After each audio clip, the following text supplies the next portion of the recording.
Welcome back to How to Implement a Subscription Model Part 2.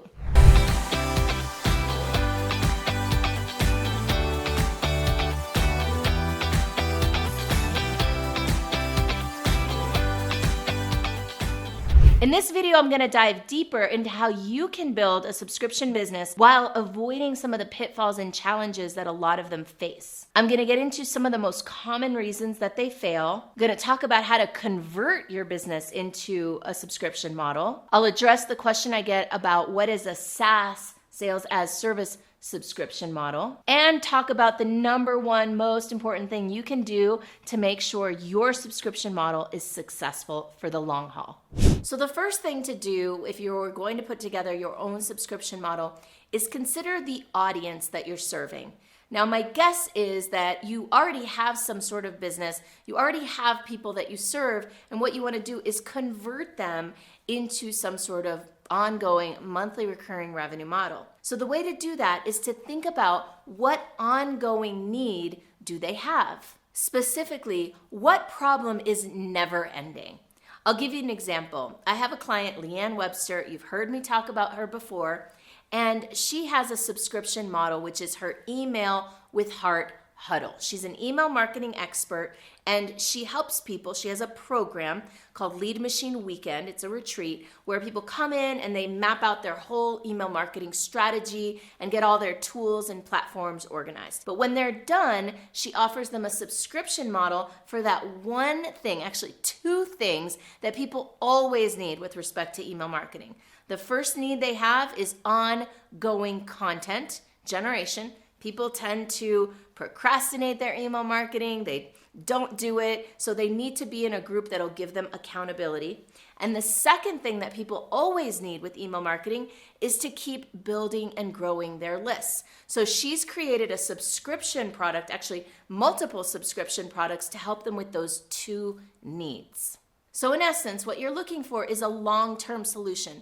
Nothing that has an end point, but something that is forever a need for people. What is that in your business? What do your clients need no matter what? What problem is never ending for your clients? And design your subscription model around that. The next thing I'm going to cover is why subscription models fail. Now, here's the thing. You're going to be shocked when I tell you the two most common reasons that subscription models don't make it. The first is that they don't offer enough value. Now, that's not very surprising. You can imagine that if people aren't getting enough value, they might not want to keep paying the subscription. But this is the one that might surprise you.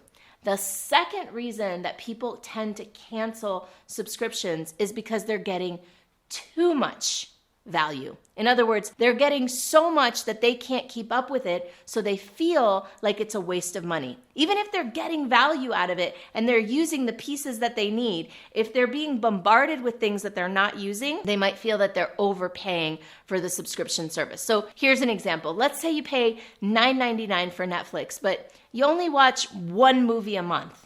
You might feel like, oh my God, there's all these shows and all these movies on Netflix, but I'm not watching any of them and I'm spending $9.99 a month. Without really thinking that maybe that one movie is worth $9.99 a month, right? So you want to be careful that you don't under-deliver, but you also want to be careful you don't over-deliver. So of course, the biggest thing with subscription models is you've got to focus on retaining your people. And that means understanding and listening to your people, surveying them, offering great customer service, making it really easy for them to connect with someone if something is not going well. That's one of the biggest problems people have with subscriptions is that they can't get someone on the phone and they can't get their needs met. So if you're thinking about a subscription model, you might be wondering, how do you convert your current business into a subscription? Well, my advice is to do something like what I did, which is to introduce a subscription offering alongside your current business. I'm not a big fan of putting all your eggs in one basket and walking away from what's already working, even if it's not working perfectly in your business. So what I recommend doing is going to your absolute best clients and figuring out what they want and need. And the reason I say going to your best clients is because usually your best clients might be willing to invest more for even more value. Now, by the way, this is a mistake I see a lot of businesses make. A lot of businesses think about how they can give more discounts to their best clients rather than thinking about how to deliver more value and raise prices for their best clients. Now, I'm not saying they already have a service, they're already paying for it, that you just jack up their price. What I'm saying instead is to go to your best clients and say, hey, you're doing so well with us. It looks like you really love our products and services, and we're thinking about introducing this new thing. Would that interest you? What would it take for that to interest you? What would you want in this new service? And then from there, coming back to the drawing board, reworking and designing a long-term solution for those very best clients, and then launching it to them first, and then letting them test it out for a few months or for enough time to really work out the kinks and make sure it's ready for prime time. A question I get a lot is, what is a SaaS model, software as a service model? So SaaS models are what you've seen with, for example, Adobe. If you remember back in the old days, whenever you wanted to do Adobe Photoshop or Adobe Illustrator, these were design softwares, and you had to buy a license to Photoshop, and it was like $450 or some huge amount of money. Well, now you don't do that. You don't buy Photoshop. You go and get a subscription to it. And now it's like, I don't know, $20 a month, but you're paying that every month. Now, that feels a lot easier and a lot cheaper, but over a lifetime of a graphic designer, for example, they're spending a whole lot more than $400 or $500 on that software. That's software as a service, and that's why it is so attractive when there are new companies launching new technology offerings. In fact, it's estimated that as of this year, 80% of new technology offerings will be structured as subscription models rather than one-time purchases. Isn't that amazing? So if you have technology, if you have an app or you have a service that you can deliver through a platform, through a tech platform, then setting it up as a subscription model is way more profitable in the long run, as long as you can retain your clients, than it is to just sell it one time and then done. Some examples of this model include Zoom, right, which a lot of us are using these days. Pipedrive, which is a customer relationship manager. Like I said, the Adobe Suite. There are so many programs out there. Dropbox is a SaaS service. I think almost $1,000 a month of our budget every single month goes just to software as a service offerings.